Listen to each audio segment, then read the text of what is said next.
going to be a bit creative in what we do. I'm aware that a lot of you don't have things like paintbrushes and paints, inks, various different items like that. So today we're going to use things found within the kitchen. Okay, to be very clear on this, please check with someone within the house first whether you can or can't use the items that I'm suggesting. I've got a few ideas, a few alternatives, so just try and find the best fit for you. So the basic items we need today is a pencil, a rubber, we've got some kind of device for accessing an image, piece of paper, and then here's the more unusual items that we've found within the kitchen that we're going to be painting with or drawing with today. We've got some cutlery. I think a fork's going to be really important. We're going to try and create some interesting textures with the fork. And then something that you can kind of push around like you would normally ink or paint. And so you could use either coffee, you could use tea. I would advise that the first thing you do before you start doing your outcome is to actually experiment first. And when it comes to GCSE, for those who want to do GCSE art, actually showing this kind of thing within a sketchbook can be really beneficial. So I'm going to play around with coffee, tea and soy sauce.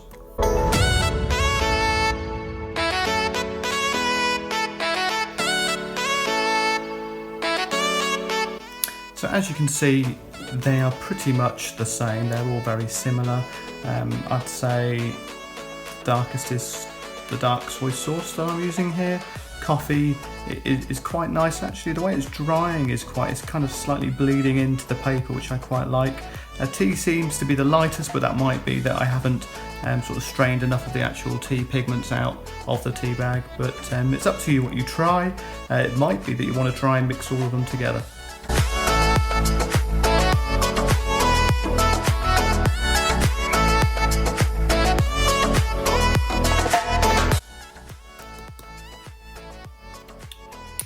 Okay, I think I'm ready now to actually create something. I'm just using a little bit of water and just a few grains of coffee. That's quite a few, but that should be enough to make a nice strong pigment.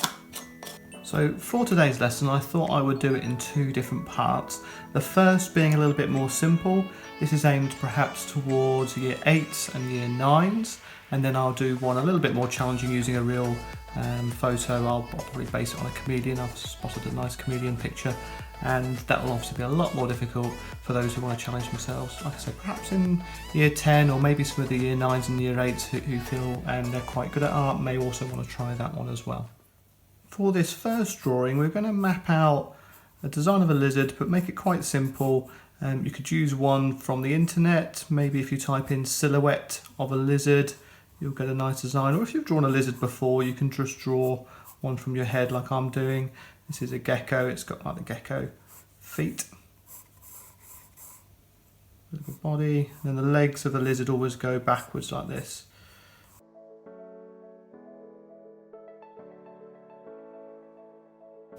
So once you've mapped out the outline of your lizard, you can then go in with some eyes.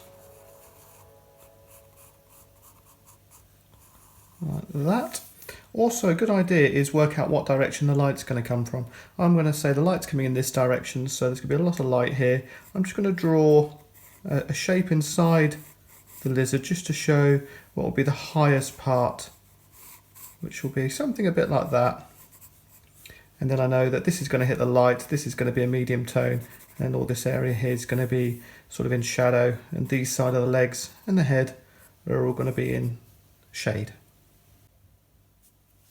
So let's start by seeing what kind of tone our coffee's going to make. I'm going to go into an area that I'd want dark anyway. Yeah, that's good. So I'm just going to go in with a shadow first. You can build up layers with this, so when the coffee's dry you can go in again and make the area even darker. I'm using a little point of the fork, and actually I can almost blend it into the paper by just going over it again.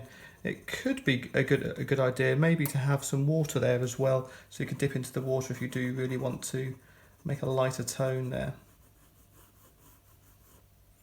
So that's probably a good start. I'm going to sort of make some nice mark makings in towards the lizard.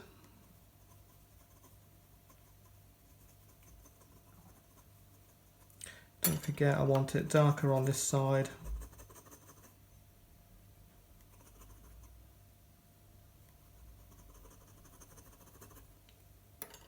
Maybe a mid-tone in the middle here. Let's draw some kind of spine.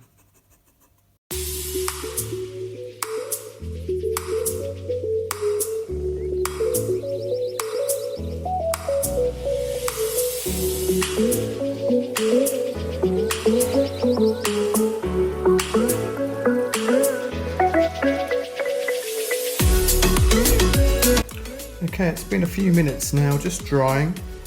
So now we can go over with our next layers. This is where we want it to go really dark. So I want it just underneath the lizard.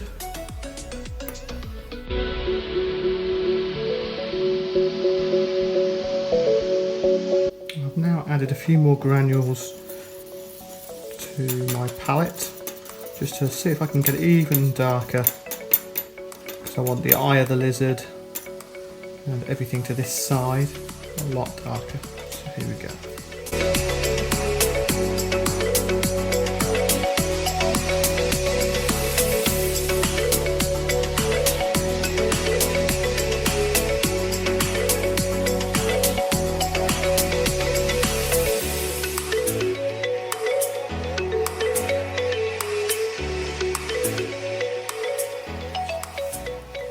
And the last little finishing touch, just going to go around very carefully.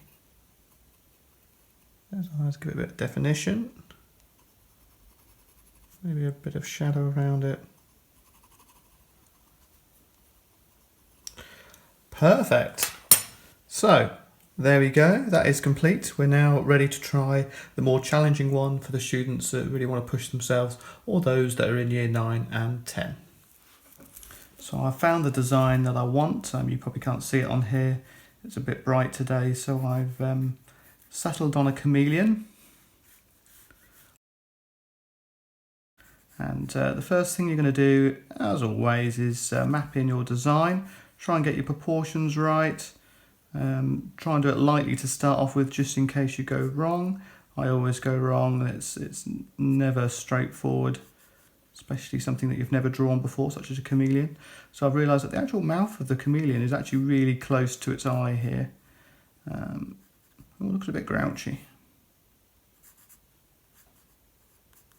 Spikes along the bottom of its neck. A few creases there.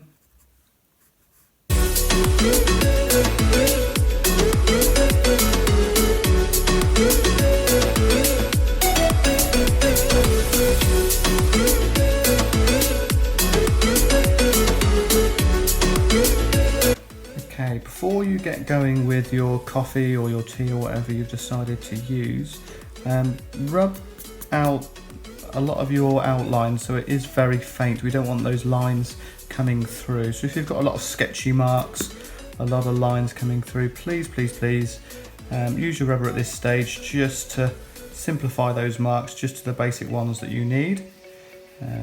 A sketch is always an important part before we go straight in, but we don't always want to see that coming through. So I've just simplified it slightly. There we go, happy with that.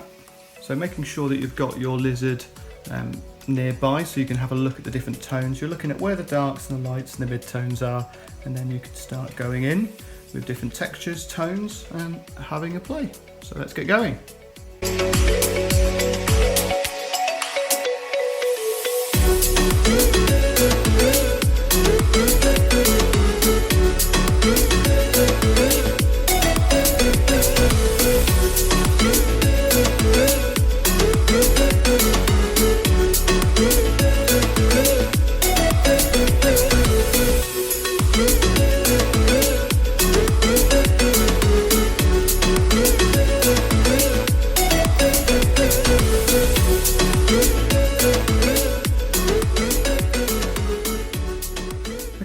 let it dry for about 5 minutes, and you can see here we're actually getting some really nice tones. We've got some dark tones, some mids, and we've got the really light tones. And then I really want to leave some areas white. That is very important.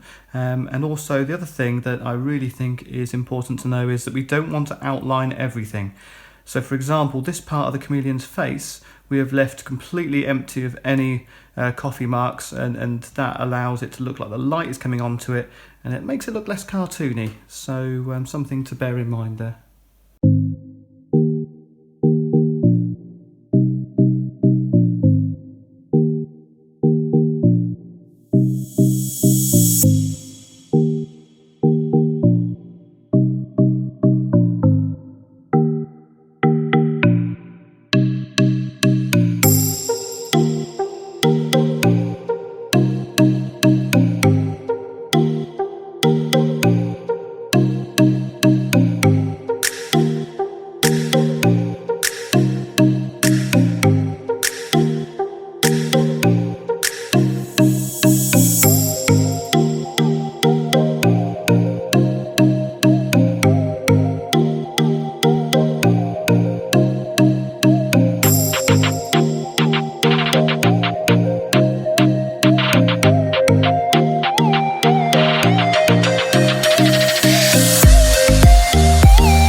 So it's now all complete and dry. I've just rubbed out a few pencil marks and I'm very happy with the result. So thank you very much for watching and best of luck with yours.